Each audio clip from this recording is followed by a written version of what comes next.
बोले श्री गणेश भगवान की जय। बोलो श्री कृष्ण कन्हैया लाल की जय। बोले श्री लक्ष्मी नारायण भगवान की जय। बोले राजा रामचंद्र भगवान की जय। बोले उमापति महादेव की जय। बोलिए अम्बे मात की जय। बोले हनुमान जी स्वामी महाराज की जय। आप सभी मेरे प्यारे दोस्तों का हमारे इस वीडियो पर आप सभी का स्वागत है। आज हम श्रीमद् भागवत महापुराण की कथा पंचम स्कंद अथ सप्तदशो अध्याय की कथा सुनाएंगे। सप्तदशो अध्याय में आज की कथा है गंगा जी का विवरण और भगवान शंकर कृत संकर्षण देव की स्तुति। अब यहाँ श्री सुखदेव जी कहते हैं, राजन, जब राजा बलि की यज्ञशाला में साक्षात यज्ञ मूर्ति भगवान विष्णु ने त्रिलोकी को नापने के लिए अपना पैर फैलाया, तब उनके बाएं पैर के अंगूठे से नख से ब्रह्मांड कटाह का ऊपर का भाग फट गया। उस छिद्र में जो होकर जो ब्रह्मांड से बाहर की जल की धारा आई, वह उस चरण कमल को धोने से उसमें लगी हुई केसर के मिलने से लाल हो गई। कथा बहुत सुंदर है दोस्तों, पूरी कथा सुनिएगा। उस निर्मल धारा का स्पर्श होते ही संसार के सारे पाप नष्ट हो जाते हैं, किंतु वह सर्वथा निर्मल ही रहती है। पहले किसी और नाम से ना पुकार कर उसे भगवत पदी ही कहते थे। देखिए, गंगा जी का पहले का जो नाम था भगवत पदी, वह धारा हजारों युग बीतने पर स्वर्ग के शिरोभाग में स्थित ध्रुव लोक में उतरी, जिसे विष्णु पद भी कहते हैं। वीर व्रत परीक्षित उस ध्रुव लोक में उत्पान पाद के पुत्र परम भागवत ध्रुव जी रहते हैं। वे नित्य प्रति बढ़ते हुए भक्ति भाव से यह हमारे कुल देवता का चरणोदक है ऐसा मानकर आज भी उस जल को बड़े आदर से सिर पर चढ़ाते हैं। उस समय प्रेमावेश के कारण उनका हृदय अत्यंत गदगद हो जाता है। उत्कंठावश बरवश मुंदे हुए दोनों नयन कमलों से निर्मल आंसुओं की धारा बहने लगती है और शरीर में रोमांच हो जाता है। अब इसके पश्चात आत्मनिष्ठा सप्तर्षिगण उनका प्रभाव जानने के कारण यही तपस्या की अत्यंतिक सिद्धि है ऐसा मानकर उसे आज भी इस प्रकार आदर पूर्वक अपने जटाजूट पर वैसे ही धारण करते हैं जैसे मुमुक्षु जन प्राप्त हुई मुक्ति को। यूं ही बड़े ही निष्काम हैं, सर्वात्मा भगवान वासुदेव की निश्चल भक्ति को ही अपना परम धन मानकर इन्होंने अन्य सभी कामनाओं को त्याग दिया है। यहाँ तक कि आत्मा ज्ञान को भी ये उसके सामने कोई चीज नहीं समझते। वहां से गंगा जी करोड़ों विमानों से घिरे हुए आकाश में होकर उतरती हैं और चंद्रमंडल को अपलावित करी मेरु के शिखर पर ब्रह्मपुरी में गिरती हैं। बहुत सुंदर कथा है दोस्तों। गंगा जी का ये विवरण हम आपको सुना रहे हैं। अब कहाँ ये सीता, अलकनंदा, चक्षु और भद्रा नाम से 4 धाराओं में विभक्त हो जाती हैं तथा अलग अलग चारों दिशाओं में बहती हुई अंत में नद नदियों के अधीश्वर समुद्र में गिर जाती हैं। अब इनमें सीता ब्रह्मपुरी से गिरकर केसर चलों के सर्वोच्च शिखरों में होकर नीचे की ओर बहती गंधमादन के शिखरों पर गिरती हैं और भद्राश्व वर्ष को पल्लवित कर पूर्व की ओर खारे समुद्र में मिल जाती हैं। इसी प्रकार चक्षु माल्यवान के शिखर पर पहुंचकर वहां से बेरोक टोक केतुमाल वर्ष में बहती पश्चिम की ओर क्षार समुद्र में जा मिलती हैं।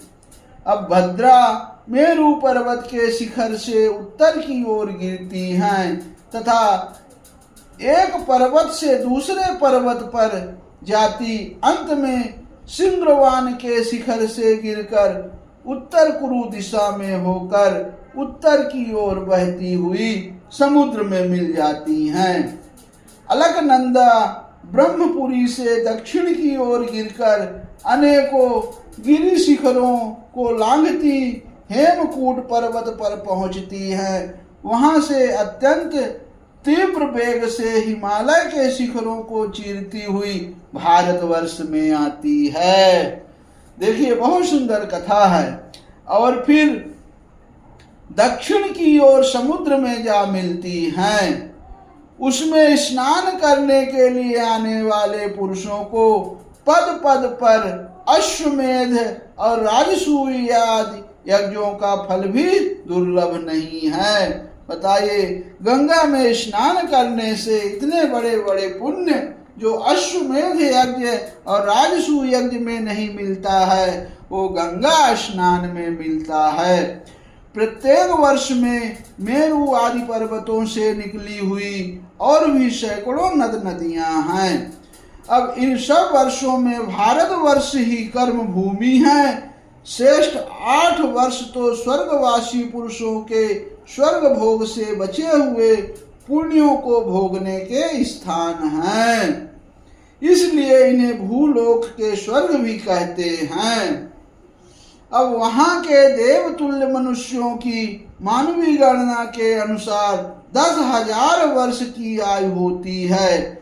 उनमें 10,000 हाथियों का बल होता है तथा उनके वज्र सदृश सुदृढ़ शरीर में जो शक्ति, यौवन और उल्लास होते हैं, उनके कारण वे बहुत समय तक मैथुन आदि विषय भोगते रहते हैं। अंत में जब भोग समाप्त होने पर उनकी आयु का केवल 1 वर्ष रह जाता है, तब उनकी स्त्रियां गर्भ धारण करती हैं।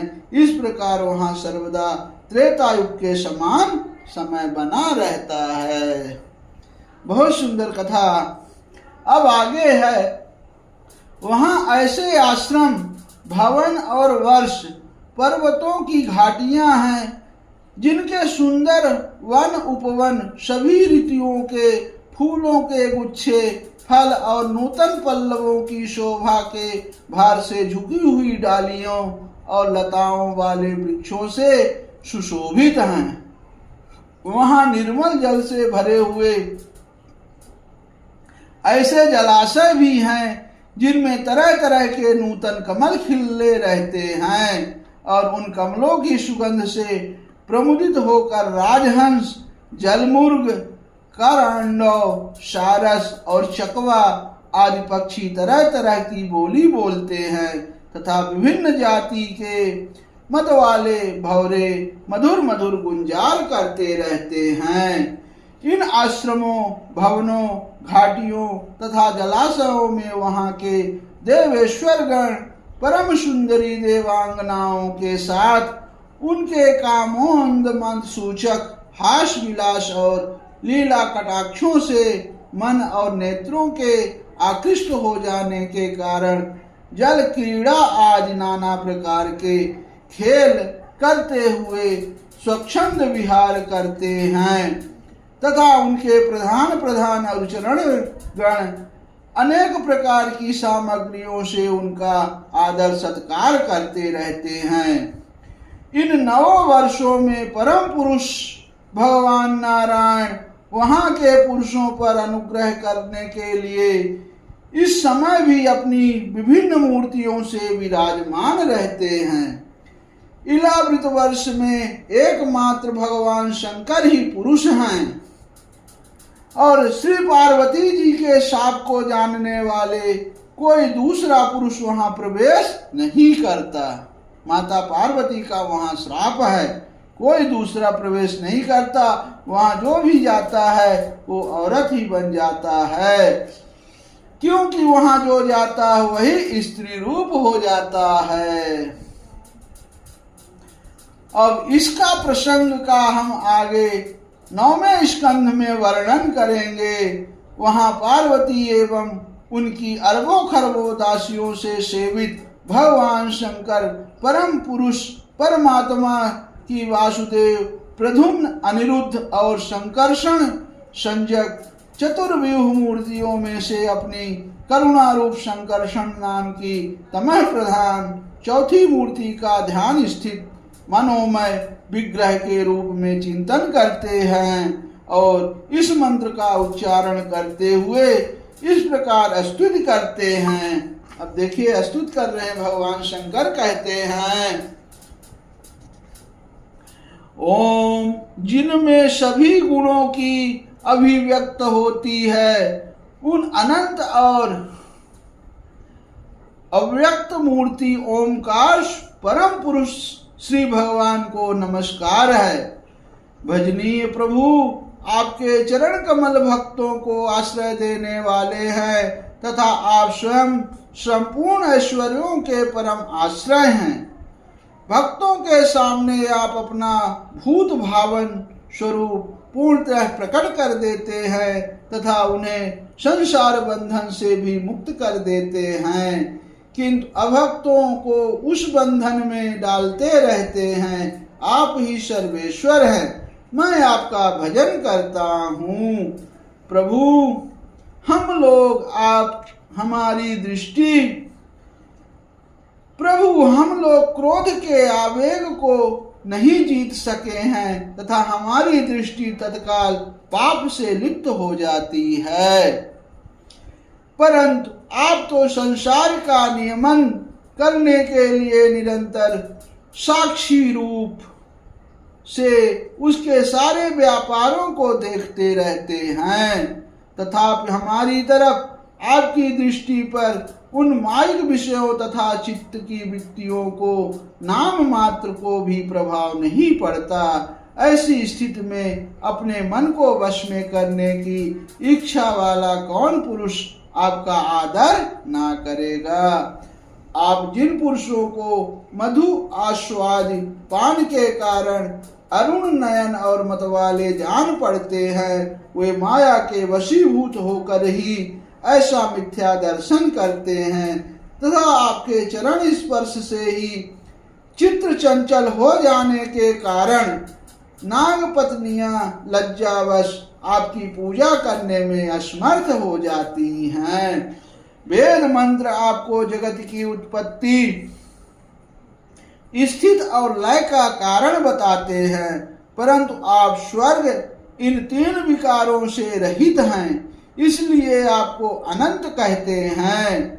आपके सहस्त्र मस्तकों पर यह भूमंडल सरसों के दाने के समान रखा हुआ है। आपको तो यह भी नहीं मालूम होता कि वह कहाँ स्थित है, जिनसे उत्पन्न हुए मैं अहंकार रूप अपने त्रिगुणमय तेज से देवता, इंद्रिय और भूतों की रचना करता हूँ। वे विज्ञान के आश्रय भगवान ब्रह्मा जी भी आपके ही महत्व संजक प्रथम गुणमय स्वरूप हैं। महात्मन, महतत्व, अहंकार, इंद्रियाभिमानी देवता, इंद्रियां और पंचभूत आदि हम सभी डोरी से बंधे हुए पक्षी के समान आपकी क्रिया शक्ति के वशीभूत रहकर आपकी ही कृपा से इस जगत की रचना करते हैं। सत्वादि गुणों की सृष्टि से मोहित हुआ यह जीव आपकी ही रची हुई तथा कर्म बंधन से बांधने वाली माया को तो कदाचित जान भी लेता है, किंतु उससे मुक्त होने का उपाय उसे सुगमता से नहीं मालूम होता। इस जगत की उत्पत्ति और प्रलय भी आपके ही रूप है। ऐसे आपको मैं बार बार नमस्कार करता हूँ। इति श्रीमद्भागवते महापुराणे पारमहंस्यां संहितायां पंचम स्कंधे सप्तदशोऽध्यायः समाप्तः। बोले श्री लक्ष्मी नारायण भगवान की जय। बोलो श्री कृष्ण कन्हैया लाल की जय। जय श्रीमन्नारायण।